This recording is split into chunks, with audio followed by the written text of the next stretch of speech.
Welcome to my class students. We are doing English moments and the stories in the kingdom of fools. अभी हम इसका critical analysis करेंगे. Critical analysis का मतलब क्या होगा कि हम देखेंगे इसका टाइटल कैसा है, इसका कैरेक्टराइजेशंस यहाँ क्या है, कैरेक्टर स्केच कैसे है, प्लॉट क्या है, थीम क्या है, तो हम इसके बारे में जानेंगे. Let's start.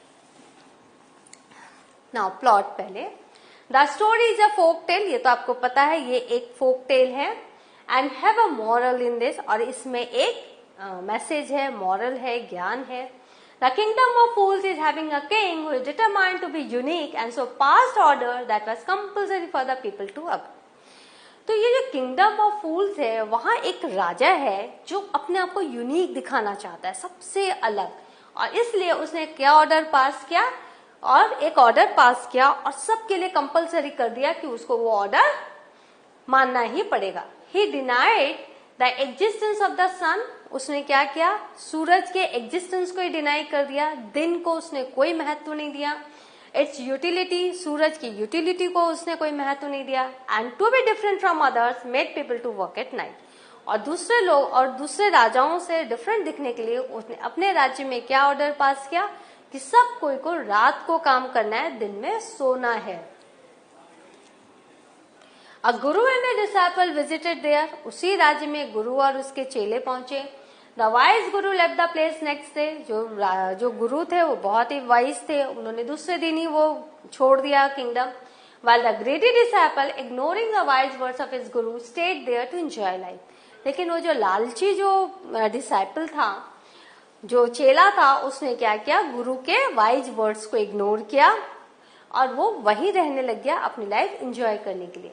The king, in order to do justice, the real culprit, found an accused, but as stake was unfit for the person, he ordered the servants to find a fat man. वहां पर आपको पूरी घटना पता है, जो thief की मृत्यु हुई. तो एक जो रियल कल्प्रिट है, कौन जो सही में दोषी है, उसको पाने के लिए क्या हुआ, स्टेक बनाया गया. लेकिन वो जो रियल कल्प्रिट था वो स्टेक के लिए अनफिट था, वो बहुत दुबला पतला था. तो राजा ने अपने सर्वेंट्स को क्या ऑर्डर दिया, to find a fat man, कि जाओ और स्टेक के लायक एक इंसान ढूंढ के लाओ. Unfortunately the disciple was that man selected for the execution. वो डिसाइपल ही था जो खा खा के बिल्कुल बुल जैसा बन गया था, तो उसे लोगों ने सिलेक्ट किया एग्जीक्यूशन के लिए. He wished his guru to be there. उसने वहां पे मन ही मन प्रार्थना की, अपने गुरु को अपने पास बुलाया. And his guru arrived. और उसके गुरु आ गए. He wisely created a false story. जो गुरु थे उन्होंने बहुत ही बुद्धिमता से एक झूठी कहानी गढ़ी and entrapped the foolish king and his minister. और जो राजा और उसके मिनिस्टर को उन्होंने अपने कहानी के जाल में फंसा लिया. Instead of the disciple, the dead bodies of the king and the minister were found next day. और क्या हुआ, राजा और मिनिस्टर की डेड बॉडी दूसरे दिन मिली, उस चेले की बॉडी नहीं मिली, उसकी जान बच गई.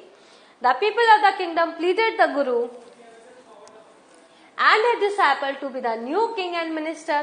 और जो लोग थे किंगडम के, उन्होंने कहा गुरु से और डिसाइपल से कि आप हमारे राजा और मंत्री बन जाओ. They agreed. The story comes to an happy ending. वो मान गए और जो स्टोरी थी उसकी एक हैप्पी एंडिंग हो गई. तो आपने देखा ये प्लॉट है. अब टाइटल कैसा है, the title is appropriate. Title बिल्कुल सटीक है. As the story is based on the event in the kingdom of fools, क्योंकि जो स्टोरी है वो किंगडम ऑफ फूल्स के राज्य में ही हुई है, सारे इवेंट्स वही हुआ है, तो title is appropriate.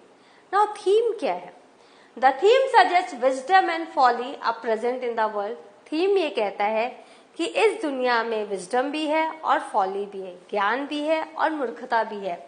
Wisdom has the capability to overcome any difficult situation. जो ज्ञान है, विजडम है, चतुराई है, उसमें ये कैपेबिलिटीज है कि किसी भी डिफिकल्ट सिचुएशन को वो पार कर सके, उसको जीत सके. The kingdom was a kingdom of fool because the king was a great fool. वो किंगडम क्यों किंगडम ऑफ फूल था, क्योंकि वहां का राजा जो था वो मूर्ख था. The theme is of wrong leadership and how the stupid decisions can lead to death. जो थीम है वो है कि रॉन्ग लीडरशिप कैसे बहुत ही गलत स्टूपिड डिसीजंस लेते हैं, जो रॉन्ग लीडरशिप के कारण स्टूपिड डिसीजंस लिए जाते हैं, और कैसे इसका अंत बहुत ही भयावह होता है, जैसे कि राजा और उसके मंत्री का हुआ. अब हम थोड़ा कैरेक्टर कर लेते हैं। Character, the two main characters are the king and the guru. दो मेन कैरेक्टर है, राजा और गुरु। डिसाइपल जो हेल्पलेस रहता है, डिसाइपल जो है ग्रीडी है, हेल्पलेस है, उसमें उतना वाइज वो उसमें उतना विजडम नहीं है जितना कि गुरु के पास है। तो हम दो मेन कैरेक्टर ले रहे हैं, the king and the Guru. They are to extreme, दोनों दो एक्सट्रीम्स हैं, एक बहुत ही बुद्धिमान है तो एक बहुत ही मूर्ख है। The king is an embodiment of foolishness, जो राजा है वो मूर्खता का एम्बॉडीमेंट है। And the guru is a man of wisdom, और जो गुरु है वो मैन ऑफ विजडम है। Right, the king was brainless as he ordered his subject to sleep during day and work during night. वो जो राजा था वो ब्रेनलेस था, उसके दिमाग नहीं था, और उसने क्या किया था, उसने अपने लोगों को कहा कि तुम दिन में सो और रात को काम करो। आपको पता है सूरज हमें गर्मी देता है, हमें रोशनी देता है, सूरज के कारण ही सारे खेत खलियान फल फूल सब उपजते हैं। लेकिन उसने सूरज के एग्जिस्टेंस को ही डिनाई किया, और उसने सूरज को कहा, उसने दिन में सबको सोने के लिए बोल दिया एंड रात को कहा कि आप सब काम करो। He was impulsive in taking decisions, और वो डिसीजंस भी काफी इम्पल्सिव वे में लेता था, बिना सोचे समझे। And the Guru was so sharp-witted that he rescued his disciple from the death trap। लेकिन जो गुरु था वो इतना शार्प विटेड था, इतनी चतुराई भरी हुई थी उनमें कि उन्होंने अपने डिसाइपल को डेथ ट्रैप से निकाल लिया, जो मृत्यु का जाल उस पर डाला गया था राजा की मूर्खता के कारण, उससे उसने उनको बचा लिया। The king was irresponsible and injudicious, जो राजा था वो इररेस्पॉन्सिबल था, उसमें कोई भी जस्टिस करने की कोई क्षमता नहीं थी, वो लॉजिकली नहीं सोच पाता था। Instead of analyzing the situation like a king, he acted irresponsibly and tried to execute a completely innocent person। तो जब उसके पास ये समस्या आई वो थीप के मरने की, तो वो इंटेलिजेंटली रिस्पॉन्सिबिलिटी के साथ निर्णय लेने की जगह उसने क्या किया, एक कंप्लीटली इनोसेंट पर्सन जो डिसाइपल था उसको एग्जीक्यूट करने के लिए सोचा। ही वॉज थिक हेडेड, उसका जो दिमाग था वो थिक हेडेड था। As he believe the story cooked by the guru, क्योंकि उसने वो गुरु की स्टोरी पर बिलीव किया कि ये गॉड ऑफ जस्टिस का स्टेक है, जो पहले जाएगा वो अगले जन्म में राजा बनेगा, जो बाद में जाएगा अगले जन्म में मिनिस्टर बनेगा। उसको ये समझ में नहीं आया कि ये सब गुरु की एक चाल है, तो उसने उस पर विश्वास किया और वो गुजर गया। द गुरु वॉज क्लेवर, जो गुरु थे बहुत चतुर थे। The moment he saw the rules followed in the kingdom, जब भी जैसे ही उन्होंने देखा था क्या क्या रूल्स इस किंगडम में फॉलो किए जा रहे, he realised that it was a kingdom of fools and decided to leave. उसी समय उन्होंने कह दिया था कि ये मूर्खों का देश है और यहाँ नहीं रहना है। When he found the disciple reluctant to leave the place, he alone left the kingdom। जब उन्होंने डिसाइपल को देखा वो जाना नहीं चाहता, तो वो उसको छोड़ के खुद ही अकेले ही वो चले गए थे किंगडम से बाहर। He had magical powers, जो गुरु थे उसके पास मैजिकल पावर्स था। He could see far and he could see the future and he could see the present and the past। वो दूर का देख सकते थे, फ्यूचर देख सकते थे, वो प्रेजेंट और पास्ट दोनों देख सकते थे अपने विजन में। He was ingenious, बहुत ही जीनियस थे। As soon as he arrived, जैसे ही वो अराइव्ड हुए, जैसे ही वो आए, he scolded the disciple, उन्होंने डिसाइपल को डांटना शुरू कर दिया।